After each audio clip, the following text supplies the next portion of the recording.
Hi everyone, हम फिर से आ गए एक छोटी सी लीगल अपडेट के साथ।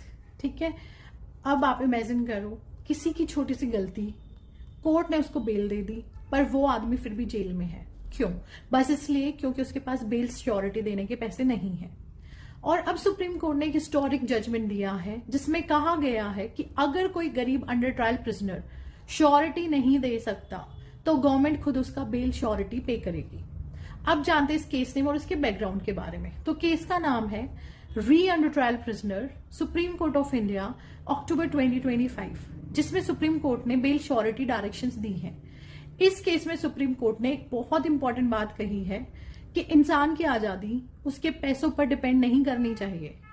अब कोर्ट के सामने ये मुद्दा आया था कि हजारों लोग जेल में हैं सिर्फ इसलिए क्योंकि उनके पास बेल श्योरिटी देने के पैसे नहीं है, जबकि कोर्ट ने उन्हें बेल ऑलरेडी दे रखी है। ठीक है, अब जानते हैं बेल श्योरिटी होता क्या है। तो अगर हम सिंपली समझें, देखो, जब कोर्ट किसी को बेल देती है तो वो कहती है कि कोई एक पर्सन या प्रॉपर्टी गारंटी देगी कि अक्यूज कोर्ट के हर डेट पे आएगा।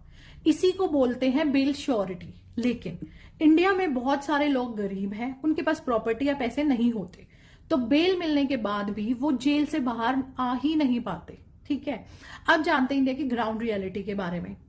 इंडिया के टोटल प्रिजनर्स में से लगभग 75% प्रिजनर्स अंडर ट्रायल हैं, मतलब जिन पर अभी तक कन्विक्शन नहीं हुआ। उनमें से मेजॉरिटी लोग गरीब हैं जो छोटे मोटे ऑफेंसेस के लिए सालों साल जेल में बैठे रहते हैं सिर्फ इसलिए क्योंकि उनके पास श्योरिटी अमाउंट नहीं है। ठीक है, तो जो ये सुप्रीम कोर्ट का डिसीजन है, इसमें कहा गया अगर कोई एक्यूज इतना गरीब है कि वो श्योरिटी नहीं दे सकता तो स्टेट गवर्नमेंट उसके लिए बेल श्योरिटी पे करेगी। दूसरा, जो हमारा लीगल सर्विस अथॉरिटी होता है, उनको ये जिम्मेदारी दी गई है कि ऐसे अंडर ट्रायल प्रिजनर्स को आइडेंटिफाई करे और उनका बेल श्योरिटी अरेंज करे। कोर्ट ने यह भी कहा है कि justice can not depend on your wallet, मतलब न्याय पैसों के भरोसे नहीं होना चाहिए। अब जानते हैं कि ये जो जजमेंट है सुप्रीम कोर्ट की, एक गेम चेंजर कैसे है। ठीक है, ये जजमेंट एक टर्निंग पॉइंट है इंडियन लीगल सिस्टम के लिए। कैसे? फर्स्ट, पुअर प्रिजनर्स को फ्रीडम मिलेगी। सेकेंड, जेल ओवर क्राउडिंग कम होगा। थर्ड, सबसे बड़ी बात, राइट टू लाइफ और right to liberty in article 21 of the constitution का असली मतलब प्रैक्टिकली अप्लाई होगा।